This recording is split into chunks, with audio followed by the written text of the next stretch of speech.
Здравствуйте, друзья! Добрый вечер! Хочу предложить вам нашу последнюю встречу, последнее интервью в рамках вот этой серии диалогов, серии знакомств на фрукторианском фестивале Woodstock Fruit Festival, записанных специально для еженедельника «Аргументы недели». И встреча эта с Майком Власатой. Майк из Америки, он уже многолетний фрукторианец, raw vegan, то есть сыроед, фрукторианец. И я думаю, это интервью будет особенно интересно тем спортивным нашим зрителям, ведущим активный образ жизни, молодым людям, которые сомневаются в том, что подобная диета способна поддерживать занятия какой-то атлетикой, занятия силовыми видами спорта, потому что Майк, он пауэрлифтер, да, то есть человек, который работает с тяжестями, человек, серьезно занимающийся тяжелой атлетикой. Несмотря на его скромные габариты, как вы видите, он меньше меня ростом и не такой уж какой-то бодибилдер, Майк является, тем не менее, человеком, который при этих габаритах показывает очень серьезные показатели в тяге, в жиме лежа и в прочих таких базовых дисциплинах пауэрлифтинга. Я здесь боюсь что-нибудь соврать, вам называя цифры эти дисциплины, поэтому я попрошу Майка рассказать вам о них более конкретно и более подробно, чтобы ничего не опустить. Но в целом это интервью с человеком, который является фрукторианцем, является собой образец силы, образец здорового, мощного тела. И давайте послушаем, сейчас я перейду на английский, а для вас пойдут ниже субтитры. So Mike, hello. I just introduced you briefly to Russians, said who you are. You can say better about yourself probably. So just say a few basic facts about yourself, like where you're from, what was your life in general, what's your job, what's your occupation, how did you end up being fruitarian, for how many years, just a few basic facts. Yeah, I'll start from, I'm from the Chicagoland area in Illinois, USA.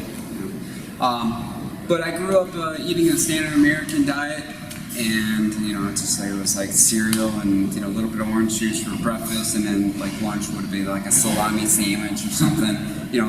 I had like fried bologna sandwiches and stuff like that. And occasionally I would have some fruit, and then for dinner it would be like mashed potatoes and like maybe some like roast beef or something like that, and some corn. Average American standard American diet. And I would eat out every once in a while, McDonald's and things like that. And then when I was about 16 years old, Now you're... what? What's your age now? Oh, I'm 33 right now. Okay. I'm 33 right now. When I was 16, I read this is when the internet just came around, and I just got done working at a job, working at a grocery store for their dairy department. Right. And I was a big fan of dairy products. I was like, yeah, that would make you real strong and everything.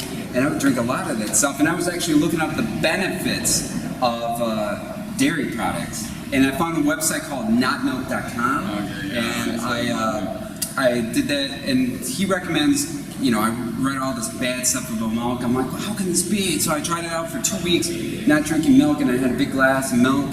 And I had like a turning, like a stomach ache, and it was like a turning sensation. It's a very specific stomach ache that you get from, that I get from milk products. And I stopped drinking that, and that was like one of the opening doors for me, because I'm like, everybody's saying, don't drink, you have to drink milk. You have to drink milk, or you're gonna be calcium deficient. You're not gonna have good bones. You're not gonna have strong muscles. All that kind of stuff. So I stopped drinking milk, and in my early 20s, I watched a documentary called Meet Your Meat, and that really opened my mind. I saw the inside of a slaughterhouse, and I didn't like what they're doing to the animals. I didn't like how the people were.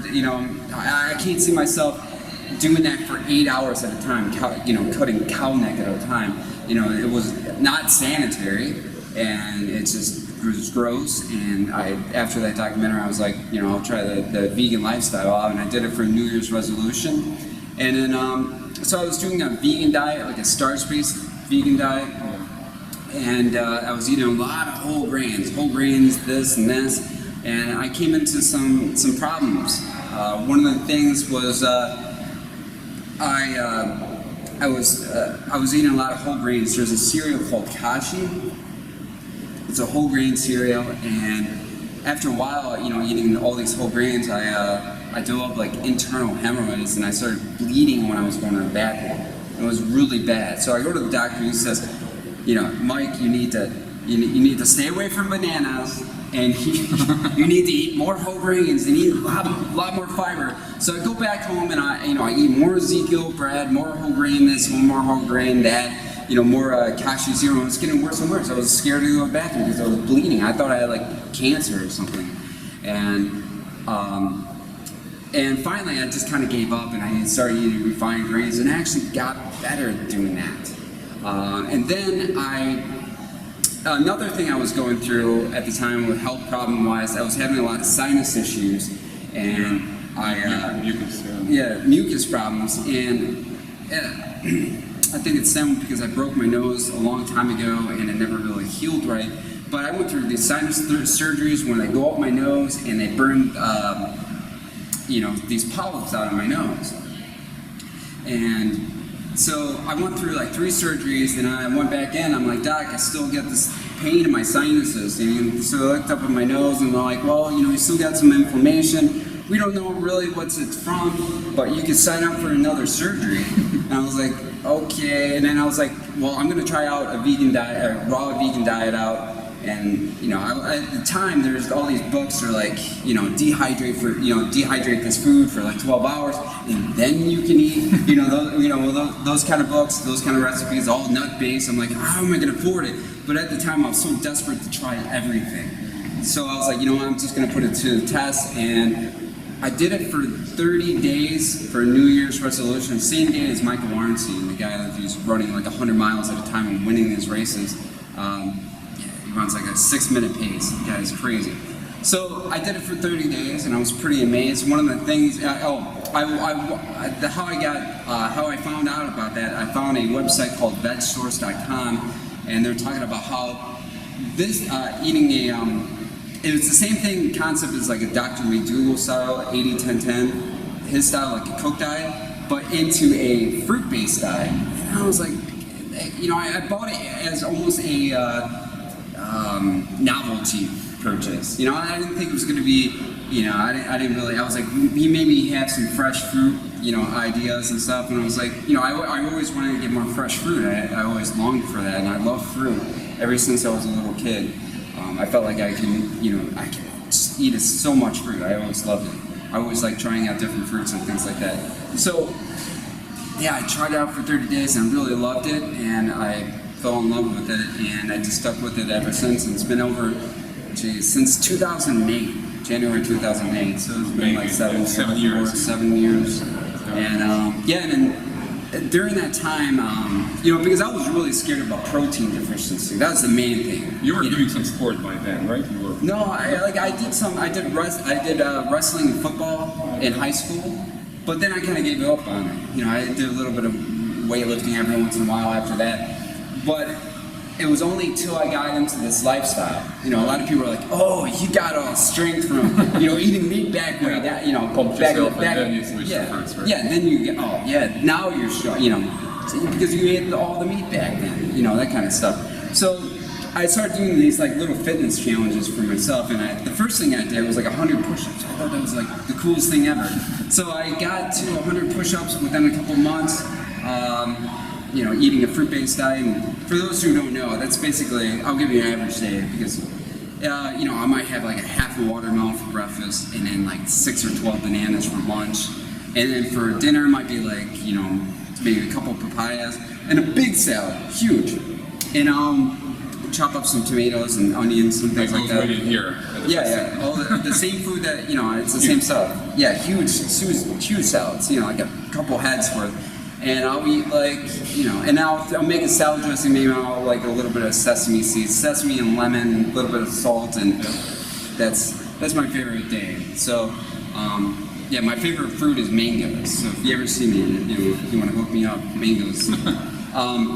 So I did these, and then I graduated, and then with the push-ups, I went from 100, and then I was totally blown away with 100. I could only do maybe like not even 50.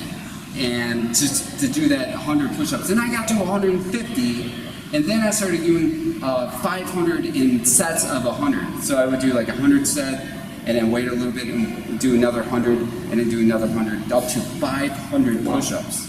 I mean, it was crazy. It was getting ridiculous. I was like, I need something bigger because I'm not gonna go up to like 1,000 push-ups. You know, that'd be a long session. So that's when I started getting into bench press. Okay.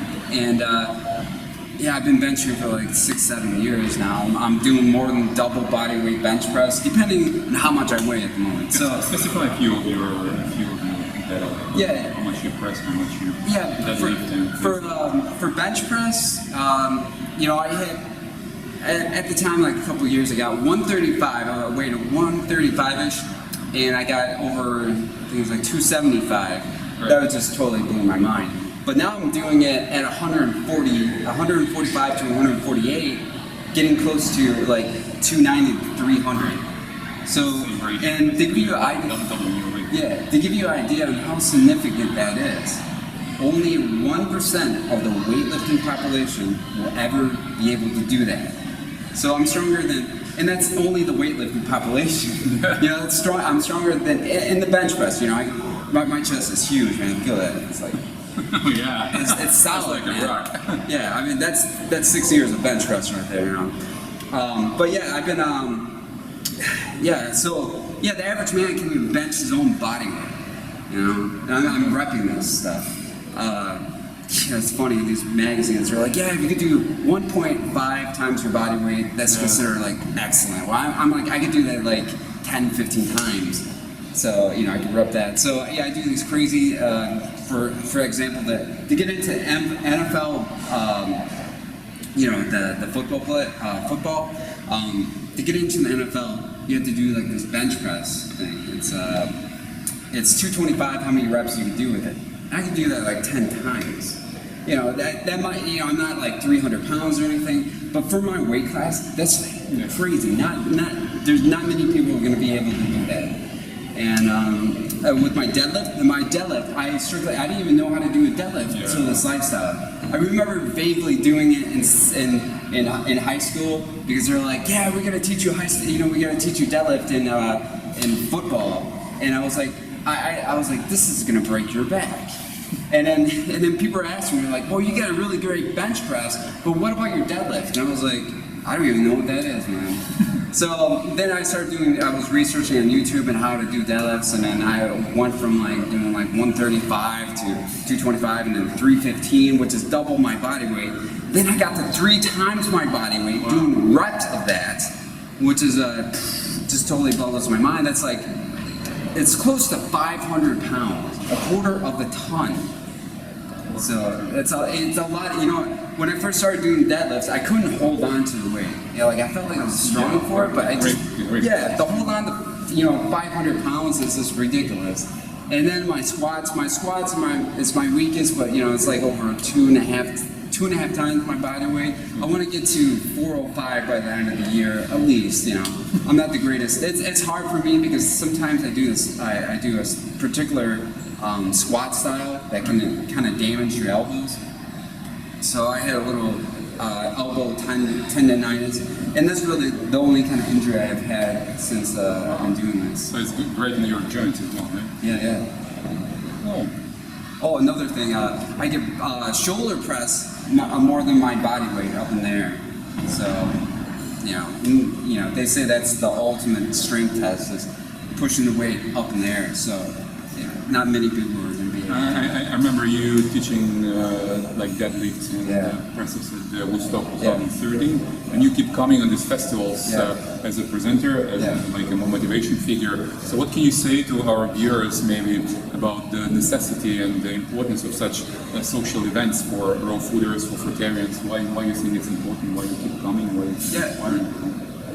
You have to go out there and you have to tell people about this because, you know, not everybody knows about this, and I think like everybody in the world knows about this, and they don't. So, you know, I'm really happy to be on camera talking about this. You know, I try to make YouTube videos as best as I can. I try my best. You know, I try to wear the shirts. I try to do everything to show that because, you know, the world needs it. I mean, we're in some serious trouble right now, and we need every little bit helps. And even if you can't convince them, at least tell them that you're there and you're doing this kind of diet and you don't need a ton of protein or anything like that because, you know, at least that they know because they're going to have a heart attack or something, and at least they can have, well, you know, Mike or so-and-so, you know, they're doing that diet and they're lowering your cholesterol. Which, by the way, my cholesterol, you're supposed to get under 200. Mine's 100, all right? I'm never gonna have heart disease ever, you know? And that, you know, I have friends, my mom, my dad, they all have heart disease. And, you know, I'm just doing my part to help my friends and family and the world to get better. And, you know, eating meat and everything like that, it's just destroying the planet. And we could save more people eating more fruits and vegetables. And then, you know, it goes on forever. The benefits of this. That's a great motivation, That's a great motivation. So maybe just a few words to pitch for this lifestyle, for this fruitarian diet we are following for young viewers, like people doing sports, doing athletics, pushing iron, pumping iron, just a few motivation words. I would say, you know, like I said, go out there and just share your experience with everybody else out there. It really means a lot to get the word out about this. That, you know, like I said, you don't even have to convince them. Just to know that you're out there doing this really means a lot to people. And the slogan you told me in the beginning. Oh yeah, eat fruit, lift weights, pump iron, eat fruit. Ешьте фрукты и качайте железо. Такой у нас слоган. Thank you. Спасибо. Thank you. Bye, guys.